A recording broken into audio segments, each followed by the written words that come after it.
60 seconds. First news మనకి international day of forest మనకి 21st March ప్రతి ఏటా సెలబ్రేట్ చేస్తుంది యుఎన్.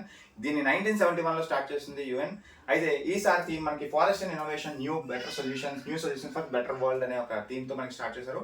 అయితే మనకి ఈక్వినాక్సెస్ డే కూడా ఈ రోజు వెర్నాల్ ఈక్వినాక్స్ అండ్ ఆటమ్ ఈక్వినాక్స్ మనకి 21st మార్చిన ప్రతిసారి జరుపుకుంటాం. సో ఇది తెలిసిందే.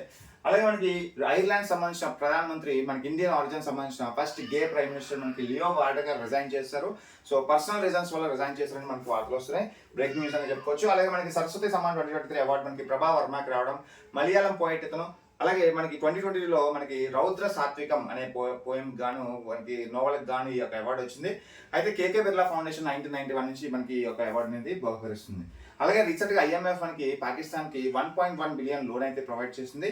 సో ఇది మనకి బ్యాలెన్స్ ఆఫ్ పేమెంట్ క్రైసిస్లో డిస్ప్యూట్ రిజాల్వ్ చేసే ఒక బాడీ ఐఎంఎఫ్. అయితే IMF CEOs Christian Giorgio. So ఇలాంటి న్యూస్ కోసం సబ్స్క్రైబ్ టు Adda 24 ఛానల్.